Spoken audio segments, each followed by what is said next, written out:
창세기부터 요한계시록까지 성경의 인기 순위를 매겨본다면 성도들이 좋아하는 그런 성경을 한번 조사를 해본다면 소선지서는 많은 표를 얻기는 힘들 것 같습니다.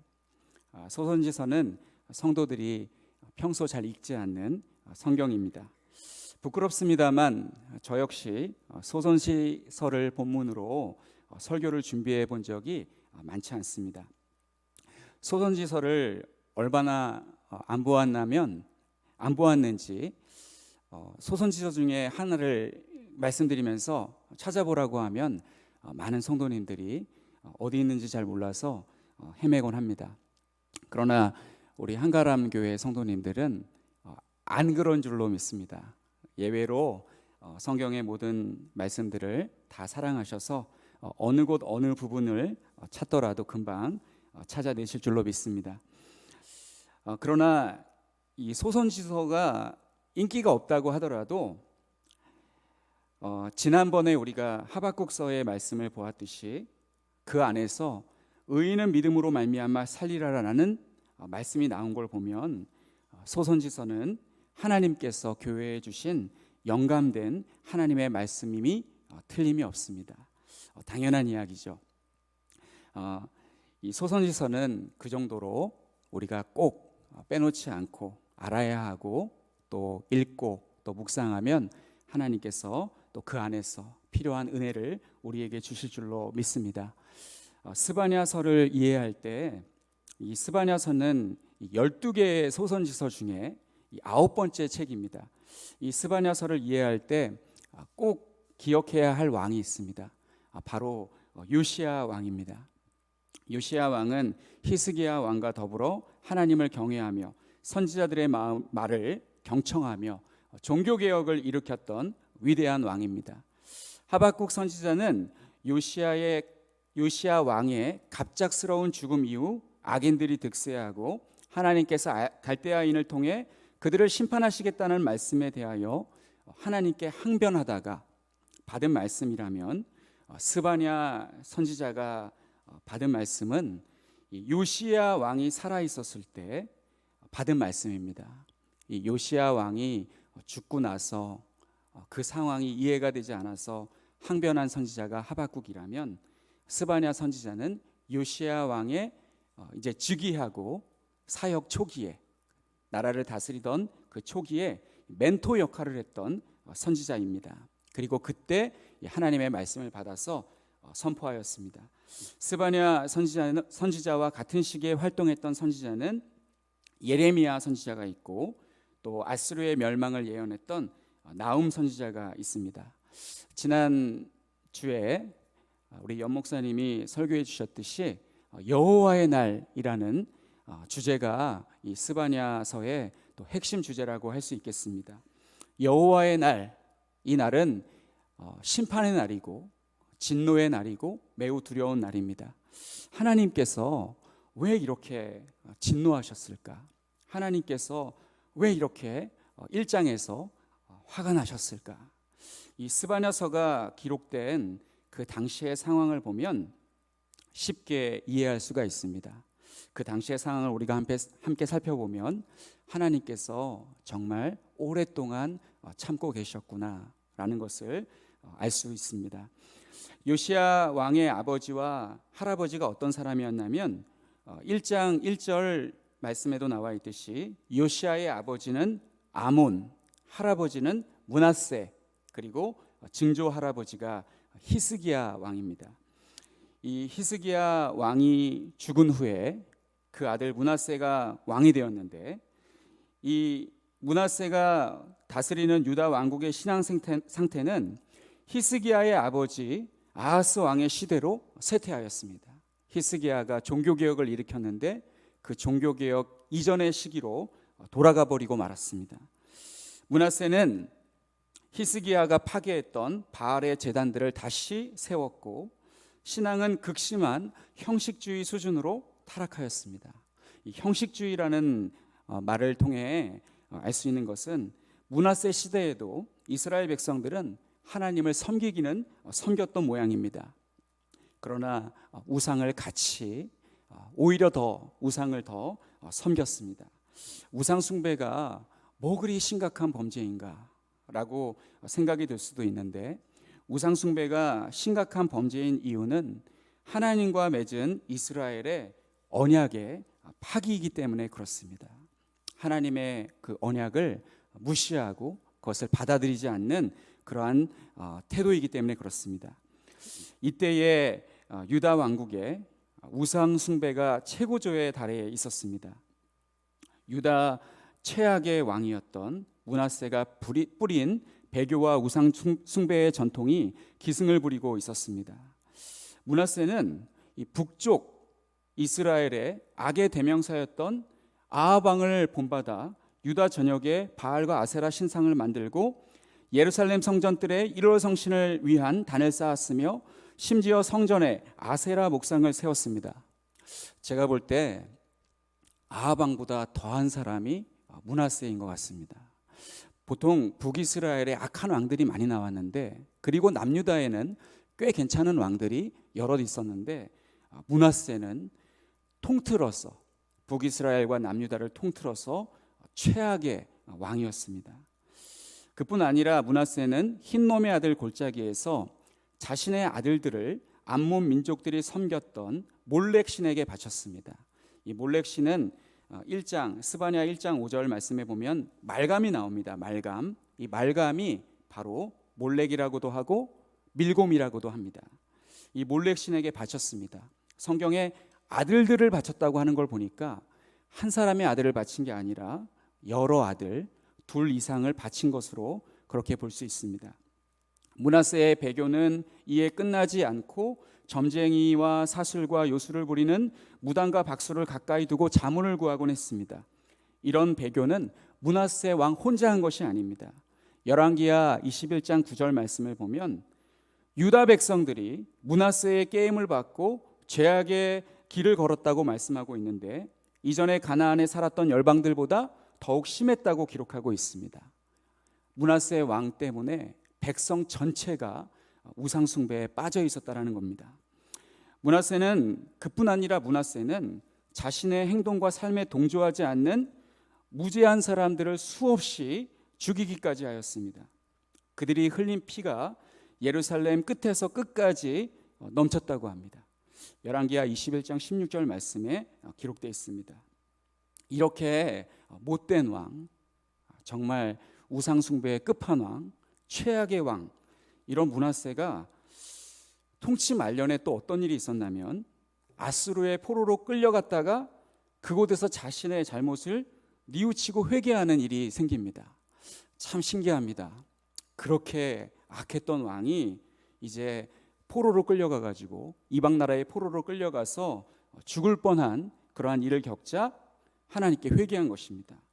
그러자 하나님은 놀랍게도 므낫세를 긍휼히 여기사 예루살렘으로 돌아오게 하시고 왕위에 복권시키셨습니다. 그러자 므낫세는 뒤늦게 예루살렘과 유다를 정화하는 작업을 하였습니다.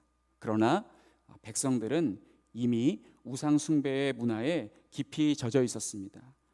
이렇게 므낫세가 55년 동안 나라를 엉망으로 만들고 죽은 후에 아몬이 이어서 왕이 되었는데, 아몬은 이 정신 차린 므낫세의 왕의 모습을 물려받지 못하고 그 이전에 악을 행했던 이 므낫세의 그 행위를 본받아서 우상을 섬기고 악을 행했습니다.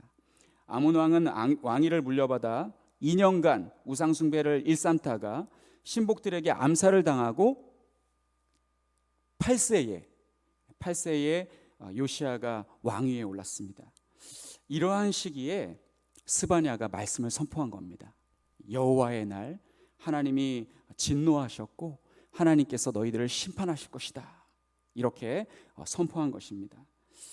바로 이날이 바로 오늘 스바냐 1장에서 말씀하고 있는 여호와의 날입니다. 하나님께서 진노하실 만하지 않으신가요? 제 설명을 듣고 나서 이 말씀을 보면 정말 하나님께서 충분히 진노하실 만하고 이스라엘 백성들은 심판받아 마땅한 그러한 백성들이라는 것을 당시 상황을 보면 이해할 수가 있습니다. 그런데 오늘 본문 말씀을 보면 놀랍게도 2장 1절부터 3절까지의 말씀에 이스라엘 백성들에게 소망을 주시는 하나님의 말씀이 기록되어 있습니다. 그것은 무엇이냐면 회개가 아직 가능하다는 것입니다. 오늘 설교의 제목이기도 한데 회개는 아직 가능하니 회개할 수 있는 기회를 하나님께서 주시는 것입니다. 이 스바냐 선지자가 이 메시지를 선포했고 또 요시야 왕을 비롯한 모든 이스라엘 백성들이 그 말씀에 순종하여서 응답하여서 회개한 결과 제2의 종교개혁이 이스라엘에 일어났습니다. 자, 그러면 2장 1절부터 15절까지의 말씀을 한번 살펴보도록 하겠습니다.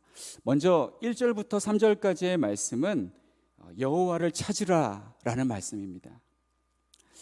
살 길을 찾을 것을 촉구하는 유일한 본문입니다. 요시야 초기 유다 백성을 향해 선포되었고 요시야의 개혁은 이에 대한 응답이라고 볼 수 있습니다. 그리고 두 번째 4절부터 15절까지의 말씀은 이 주변에 있는 열방들을 향한 심판 메시지입니다. 그들이 하나님의 백성에게 행한 일로 인해 그들에게 임할 심판을 예고하고 있습니다.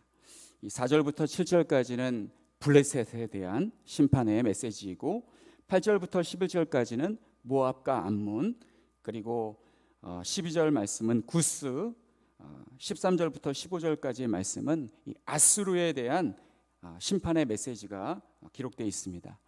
제가 설교를 준비하면서 보니까 2장 전체를 설교를 하면 시간이 많이 걸릴 것 같아서 오늘 3절까지만 말씀을 전하도록 하겠습니다. 오늘 그 산상기도회를 갔다 왔거든요. 안양 갈매산 기도원에 갔다 왔는데 설교를 하시는 목사님이 평소보다 설교를 30분을 더 하시는 겁니다. 그런데 막 은혜가 막 넘치고 있었는데 30분을 오버하시니까 은혜가 막 감소가 되더라고요. 그래서 저도 15절까지 말씀 연구는 하였습니다만 3절까지만 하면 우리 성도님들이 더욱더 은혜를 받지 않을까 그렇게 생각을 하고 3절까지의 말씀까지 3절까지 말씀을 전하도록 하겠습니다. 먼저 이 3절까지의 말씀을 보면 오늘 설교의 제목같이 회개는 아직 가능하다는 말씀입니다. 우상 숭배가 만연한 이때 스바냐 선지자는 회개가 아직 가능하다고 하나님을 찾으라고 권면합니다. 1절 말씀에 보니까 모을지어다 라는 말씀이 있습니다. 수치를 모르는 백성아 모일지어다 모일지어다. 이 모일지어다 라는 말씀은 어떤 뜻이냐면 이 짚이나 나무를 줍다라는 뜻을 가진 동사입니다. 이 단어를 주워 모으다라는 뜻으로 해석할 수 있습니다. 스바냐 선지자는 이스라엘 백성들에게 지금은 살아가기 위해 짚이니 나무니 하는 것들을 주울 때가 아니라 우리 스스로를 주워 모아야 할 때라고 선포하고 있습니다. 이 말씀은 또한 공동체를 향한 말씀이기도 합니다. 스바냐 선지자는 이 말씀을 개인에게 하고 있는 것이 아닙니다. 이스라엘 백성을 향하여 선포하고 있습니다. 이스라엘 백성은 이 메시지에 응답하여 함께 모여 회개의 운동을 하여야 합니다. 성도가 회개할 때 개인적으로 기도하는 것도 필요합니다만 공동체가 다 같이 모여 회개하는 것도 필요합니다. 하나님은 이스라엘 백성들이 다 같이 모여 회개할 때 놀라운 역사를 이루어 주셨습니다. 사무엘상 7장 5절 말씀에 이스라엘 백성들이 미스바에 모여 금식을 선포하고 기도할 때 블레셋을 물리쳐 주셨고 요엘 선지자도 요엘 2장 15절로 16절 말씀에서 모일 것을 촉구하고 있습니다. 너희는 시온에서 나팔을 불어 거룩한 금식일을 정하고 성회를 소집하라. 백성을 모아 그 모임을 거룩하게 하고 장로들을 모으며 어린이와 젖 먹는 자를 모으며 신랑을 그 방에서 나오게 하며 신부도 그 신방에서 나오게 하고 이렇게 다 모이라고 그렇게 촉구하고 있습니다. 이 수치를 모르는 백성은 어떤 백성이냐? 이 수치를 모르는 백성은 1장 6절에 나와 있는 1장 6절의 말씀에 나와 있듯이 여호와를 찾지도 아니하며 구하지도 아니하는 자들을 가리키는 말씀입니다.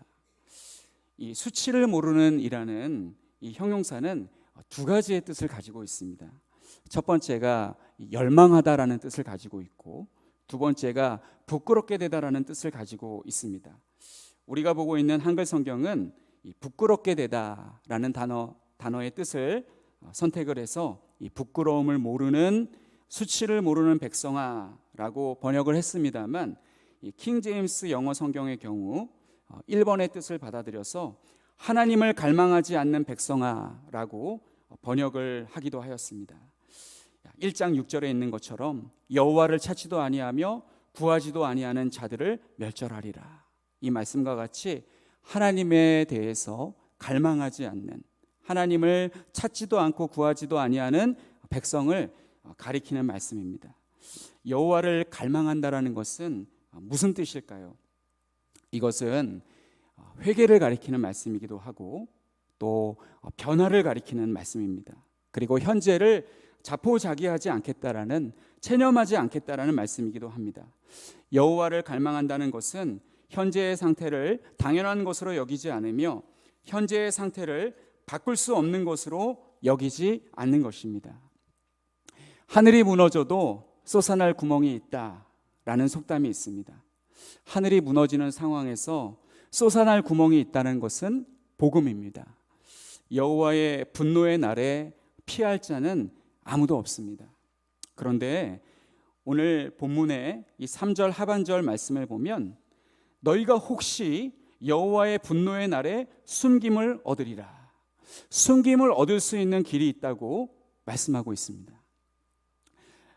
먼저 첫 번째로 하늘이 무너지는 상황을 보겠습니다.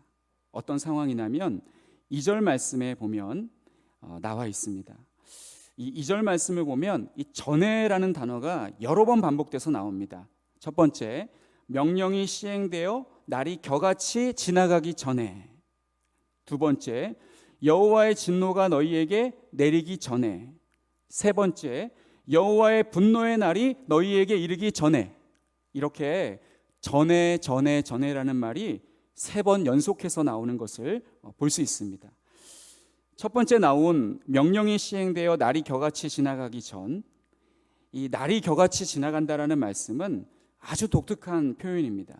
이 겨가 무엇이냐면 알곡의 껍데기를 가리키는 단어입니다. 이 겨는 우리가 잘 알고 있듯이 시편 1편 4절에 나와 있는 말씀입니다. 악인들은 그렇지 아니하며 오직 바람에 나는 겨와 같도다. 이 말씀에서 겨와 같은 단어입니다. 이 겨가 날아가는 것 같이 이 날이 겨같이 지나가기 전에 하나님께로 돌아오라라는 말씀을 하고 있습니다. 명령이 시행되어 날이 겨같이 지나가기 전에. 그리고 두 번째와 세 번째는 이 전이라는 단어가 어떤 뜻을 가지고 있냐면 영어로 not yet이라는 그러한 단어입니다. 영어로 아직이라는 뜻입니다. 이 아직이라는 뜻은, 아직이라는 단어는 이르지 않았다라는 부정의 의미를 가지고 있습니다. 그래서 이 두 번째와 세 번째의 경우 여호와의 진노가 너희에게 아직 내리지 않았는데 그 전에, 여호와의 분노의 날이 아직 이르지 않았는데 그 전에, 이렇게 이중부정을 하여서 하나님의 진노와 분노가 오기 전에 회개하라고 촉구하고 있습니다. 그리고 이 첫 번째 전, 두 번째 전, 세 번째 전 점점 고조되고 있는 것을 볼 수 있습니다. 그리고 이제 이 3절의 이 말씀은 이 명령이 주어지는 대상이 나와 있습니다. 어떤 사람들이냐? 여호와의 규례를 지키는 세상의 모든 겸손한 자들입니다. 이 겸손한 자라는 말씀은 가난한이라는 뜻도 있고 온유한이라는 뜻도 가지고 있습니다. 팔복에서, 마태복음 5장에 나와 있는 이 팔복에서 언급된 심령이 가난한 자를 가리킵니다. 이 스바냐 3장 12절 말씀에도 기록되어 있습니다. 내가 곤고하고 가난한 백성을 내 가운데에 남겨두리니 그들이 여호와의 이름을 의탁하여 보호를 받을지라. 이 숨김을 받는 것과 이 보호를 받는다는 것이 같은 의미입니다. 이 심령이 가난하고 온유하고 겸손한 자는 여호와의 규례를 지키고자 합니다. 자, 이들에게 하나님께서 두 번째 솟아날 구멍을 제시하고 있습니다. 오늘 본문 말씀에서 이 솟아날 구멍이 어떤 것인지 찾아보겠습니다. 하늘이 무너져도 솟아날 구멍이 있다고 했는데, 과연 여호와의 심판의 날, 하나님의 진노하시는 그 큰 날이 이르렀을 때 어떻게 하면 숨김을 받을 수 있을지 하나님께서 말씀해 주고 있습니다. 첫 번째는 여호와를 찾으라라는 것입니다. 3절 하반절에 3절 전체를 읽어보면 여호와의 규례를 지키는 세상의 모든 겸손한 자들아, 첫 번째 너희는 여호와를 찾으며 라고 기록되어 있습니다. 여호와를 찾으라는 것은 무엇일까요? 이 말씀은 1장 6절의 말씀대로 살지 말라는 것입니다. 그리고 누가복음 11장 9절에 있는 말씀처럼 내가 또 너희에게 이르노니 구하라 그러면 너희에게 주실 것이요 찾으라 그러면 찾아낼 것이요 문을 두드리라 그러면 너희에게 열릴 것이니, 그분이 명하신 정의와 공의를 찾는 것입니다.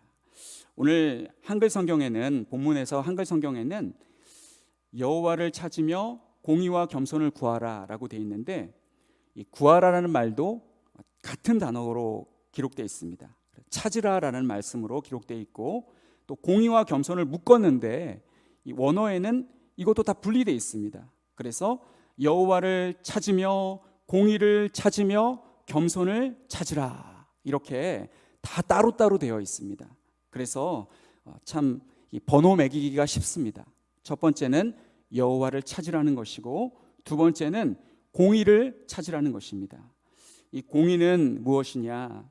미가서 6장 8절 말씀에 보면 사람아 주께서 선한 것이 무엇임을 내게 보이셨나니 여호와께서 내게 구하시는 것은 오직 정의를 행하며 인자를 사랑하며 겸손하게 내 하나님과 함께 행하는 것이 아니냐. 성경에서 정의란 하나님의 도덕법과 일치하는 방식으로 의무를 이행하는 것을 의미합니다. 이 하나님의 도덕법은 십계명을 가리킵니다. 우리가 십계명을 다 알고 있습니다. 1부터 4계명까지는 하나님에 관한 것이고, 그리고 5계명부터 10계명까지는 이웃에게 관한 것이라는 것을 알고 있습니다. 이웃에게 관련된 것, 즉 부모를 공경하고 살인하지 않고 간음하지 않고 도적질하지 않고 거짓 증거를 하거나 이웃의 물건을 탐내지 않는 것입니다. 이것이 바로 공의를 찾는 것입니다. 그래서 오늘날도 우리는 십계명의 말씀을 하나님께서 신자들이 마땅히 행해야 될 계명으로 알고 지켜야 합니다. 그리고 세 번째는 겸손을 찾으라라고 말씀합니다. 이 겸손이라는 것은 무엇이냐면 하나님 앞에서 마음을 낮추라는 것인데, 이 스바냐 선지자와 동시대에 활동했던 예레미야 선지자의 말씀을 보면 이렇게 기록되어 있습니다. 예레미야 22장 3절 말씀에 오늘 이 본문 3절 말씀과 아주 유사합니다. 여호와께서 이와 같이 말씀하시되 너희가 정의와 공의를 행하여 탈취당한 자를 압박하는 자의 손에서 건지고 이방인과 고아와 가부를 압제하거나 학대하지 말며 이곳에서 무죄한 피를 흘리지 말라. 따라서 이 겸손이라는 것은 자기 스스로를 낮추는 것이기도 하고, 이웃에게 겸손한 마음으로 그들과 함께하고 그들을 긍휼히 여기며 마음을 같이 하라는 그러한 뜻도 가지고 있습니다. 그리고 이 마지막으로 이 세 가지를, 이 솟아날 구멍에 대해서 말씀을 드렸는데, 한 가지가 더 있습니다.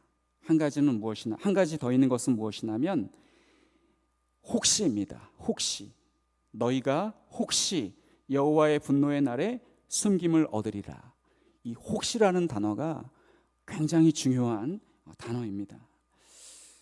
제가 이 주석을 보면서 말씀을 연구했는데 이렇게 기록되어 있습니다.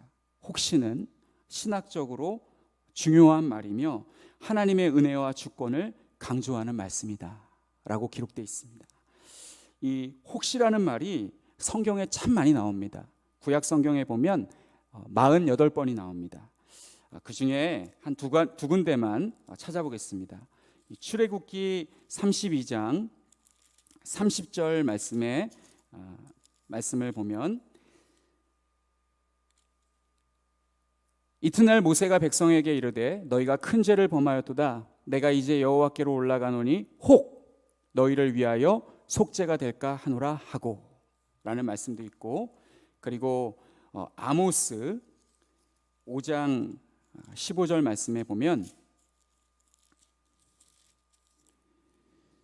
너희는 악을 미워하고 선을 사랑하며 성문에서 정의를 세울지어다. 만군의 하나님 여호와께서 혹시 요셉의 남은 자를 불쌍히 여기시리라. 이 혹시라는 말씀은 하나님의 은혜와 주권을 보여주는 강조하는 말씀입니다. 하나님은 의로우시기 때문에 악행을 벌하시는 분입니다. 또한 하나님은 자비롭고 은혜로우시기 때문에 회개하는 자의 악행을 용서해 주시는 분이기도 합니다. 하나님은 이 므낫세의 악행도 용서해 주셨습니다. 그러나 하나님은 회개하면 무조건 용서해 줄 수밖에 없는 분이라고 생각해서는 안 됩니다. 인간이 하나님께 회개하면 하나님은 무조건 용서해 주시기로 언약한 적이 없습니다. 하나님께서 회개하는 죄인을 심판하실지 용서하실지는 하나님의 주권에 달려 있습니다. 그렇기 때문에 혹시는 하나님의 주권적인 영역이기 때문에 우리 인간은 그 혹시를 바라보고 하나님을 찾고 구하는 것입니다. 숨김을 받으리라 라고 말씀합니다. 너희가 혹시 여호와의 날에 숨김을 얻으리라. 여호와께서 찾으시면 그 누구도 그 어디에서도 결코 숨겨질 수가 없습니다. 시편 139편 7절로 10절 말씀에 보면 너희가 어디에 갈지라도 바다 끝에 갈지라도 땅의 끝에 있을지라도 아무리 깊은 곳에 있을지라도 하늘 저 높은 곳에 있을지라도 하나님 앞에서 결코 숨겨질 수 없다라고 말씀하였습니다. 여기서 숨김은 상당히 중요한 의미를 지닙니다. 이 스바냐의 이름 자체가 하나님이 숨기시다라는 뜻을 가지고 있습니다. 이것은 죄악으로 인한 하나님의 심판을 피할 수 있는 유일한 방법입니다. 3장 12절에서도 아까 읽었던 3장 12절에서도 보호를 받는다라는 말씀이 있었습니다. 이것 또한 하나님의 심판에서 피함을 받는다라는 의미입니다. 이러한 개념들은 하나님의 심판과 연관되어 나타납니다. 그리고 하나님께서는 그 심판에서 살아남아 보호받는 방법을 우리에게 제공해주고 있습니다. 하늘이 무너져도 솟아날 구멍이 있다. 솟아날 구멍은 하나님을 찾는 것입니다. 하나님은 아무리 완악한 자라도 그가 회개하면 용서해 주시는 분입니다. 그렇기 때문에 우리는 내 죄가 아무리 크고 내 죄가 주홍 같을지라도 요한 1서 1장 9절의 말씀을 붙들고 하나님께 회개의 기도를 드릴 수가 있습니다. 요한 1서 1장 9절 말씀은 우리가 암송하기도 하는 유명한 말씀입니다. 이때도 이 혹시와 비슷한 말씀이 나옵니다. 만일 우리가 우리 죄를 자백하면 그는 미쁘시고 의로우사 우리 죄를 사하시며 우리를 모든 불의에서 깨끗하게 하실 것이요 라고 말씀합니다. 그렇기 때문에 이 혹시는 하나님의 주권을 강조하는 말씀이기도 하고, 그리고 하나님의 은혜와 사랑을 신뢰하고 최선을 다하고자 하는, 하나님을 의지하고자 하는 믿음의 행위이기도 합니다. 그래서 우리는 하나님께 혹시 하나님께서 나에게 은혜를 베푸시지 않을까라는 그러한 믿음을 가지고 하나님께 기도해야 합니다. 이제 마지막으로 이 회개에 관하여서 설명을 하려고 합니다. 오늘 말씀에 보면 오늘 설교 제목을 회개가 아직 가능하다라고 말씀을 전하고 있는데, 회개가 가능하다고 해서 우리가 죄를 마음껏 지어서는 안 됩니다. 이 신앙을 잘하고 있는 사람에게는 회개가 어렵지 않습니다. 저는 이렇게 묵상을 해보았습니다. 학생을 성도라고 하고 학업을 신앙으로 비유하자면 학생에게 공부를 열심히 하는 것이 선이고 공부를 하지 않는 것을 악도는 죄라고 해보겠습니다. 이것은 예화일 뿐입니다. 공부를 못한다고 죄 짓는 것도 아니고 또 공부를 안 한다고 악을 범하는 것도 아닙니다. 예를 들어서 그렇게 설명하고 있는 것입니다. 열심히 공부하는 학생이 때로 공부가 너무 하기 싫어서 게으름을 피우거나 늦잠을 잘 수 있습니다. 분명 잘못한 일이지만 자신의 연약함을 깨닫고 반성하면 크게 문제가 되지 않습니다. 그런 적이 한 번도 없다라고 하면 그 사람이 오히려 이상한 사람이라고 생각합니다. 열심히 하는 과정에서 발생한 사소한 문제이기 때문에 그렇습니다. 이런 학생들은 다시 정신을 차리고 공부하기가 쉽습니다. 그렇게 하는 것이 어렵지 않습니다.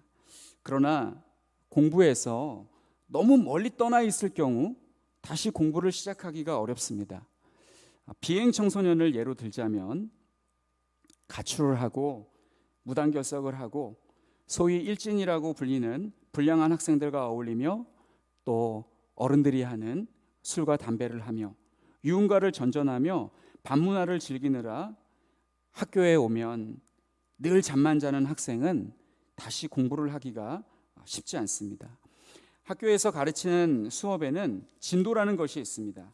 열심히 공부를 해야 따라갈 수 있을 텐데 오랜 시간 동안 공부를 하지 않으면 수업 시간에 선생님께서 가르쳐 주시는 내용을 알아들을 수 없을 것입니다. 이렇게 비행 청소년이 된 학생은 다시 마음을 잡고 공부를 하고 싶어도 하기가 어렵습니다. 결국 공부와 관련 없는 학창 시절을 보내게 됩니다. 저는 신앙생활에서 회개가 이와 같다고 생각합니다. 어떤 사람은 죄를 짓고 회개하는 것을 아주 쉽게 생각합니다. 불법을 행하면서 회개하면 되지 뭐 라고 생각하며 죄를 짓습니다. 도둑질도 하고 간음을 하고 사기를 쳐서 다른 사람에게 물적, 정신적 피해를 주기도 하는 등 양심에 저촉될 만한 일을 합니다. 이렇게 죄를 반복해서 지으면서 나중에 한꺼번에 몰아서 회개하면 되지 뭐 라고 생각합니다. 반대로 열심히 신앙생활하는 사람은 항상 바르고 정직하게 살려고 애를 씁니다. 하루를 열심히 살고 잠자리에 들 때 혹시 내가 어떤 사람과 거래를 하면서 누구에게 상처 줄 만한 말과 행동을 하지는 않았나 곰곰이 생각하며 잘못한 것이 있으면 반성하고 다음날 용서를 구합니다. 이렇게 살아가는 사람은 회개가 어렵지 않습니다.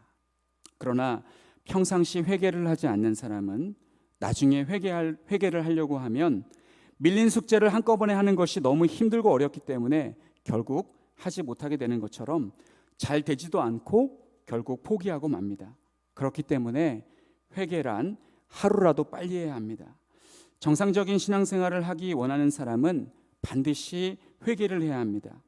끝내 회개를 하지 않으면 결국 하나님과의 관계도 사람들과의 관계도 다 끊어지고 가장 심각한 것은 양심의 화인을 맞아 디모데전서 4장 2절에 있는 말씀처럼 자기 양심이 화인을 맞아서 외식함으로 거짓말하는 자들이라 성령 충만이 아니라 성령 고갈의 삶을 살게 됩니다. 성령이 고갈되면 그야말로 껍데기 신앙생활밖에 할 수가 없습니다. 회개를 미루면 미룰수록 더 어렵게 되어 있습니다. 그래서 우리는 더 늦기 전에 회개를 해야 합니다. 사랑하는 성도 여러분, 회개는 아직 가능합니다. 그러나 우리가 회개를 계속해서 미루고 또 그것이 누적이 되어서 죄가 눈덩이처럼 커지게 되면 회개가 불가능하게 됩니다. 그리고 나중에 하나님께서 심판하실 그때가 되면 그때는 회개를 할 수가 없습니다. 스바냐 선지자의 메시지를 받는 이스라엘 백성들에게 회개가 불가능한 날은 여호와의 날이 결국은 도래했을 때입니다. 우리에게 이 시대를 살아가고 있는 현대인들에게도 여호와의 날이 있습니다. 그날은 어떤 날일까요? 그날은 예수님께서 재림하시는 날입니다. 예수님께서 재림하시는 날은 신자들에게는 기쁘고 즐거운 날이지만 이 땅에 살아가는 죄인들에게, 불신자들에게는 이 세상을 심판하는 두렵고 무서운 날입니다. 그 날에는 회개의 기회가 없습니다. 이 날이 오기 전에 우리는 어떻게 해야겠습니까? 우리는 오늘 본문 말씀 2절에 3절에 있는 말씀처럼 이 날이 오기 전에 우리는 하나님을 찾으며 공의와 겸손을 구해야 될 줄로 믿습니다. 날마다 우리의 죄악을 하나님께 회개함으로써 무흠한 성도로서의 삶을 살아가실 수 있기를 바랍니다. 교회에서 직분자를 세울 때 필요한 자격 요건이 있습니다. 무흠한 성도여야 한다라는 것입니다.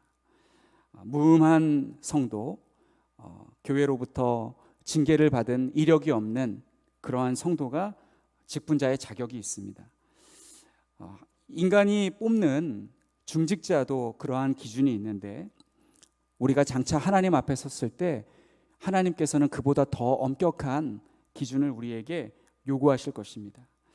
그리고 이 기회는 불신자들에게도 주어져 있는 시간입니다. 스바냐 선지자가 자신과 같은 민족인 이스라엘 백성들에게 여호와의 날을 선포하고 그날이 임하기 전에 하나님을 찾으라고 선포했던 것처럼 우리도 우리의 이웃에게 예수님의 재림의 날, 즉 하나님의 심판의 날을 선포하고 그날이 임하기 전에 예수님을 영접하시고 구원을 받으시라고 전할 수 있어야겠습니다. 그것이 바로 이 스바냐 선지자와 같은 삶을 사는 것이라고 오늘 본문 말씀에서 말씀하고 있습니다. 꼭 그러한 삶을 살아가시는 우리 모두가 되시기를 간절히 축원합니다.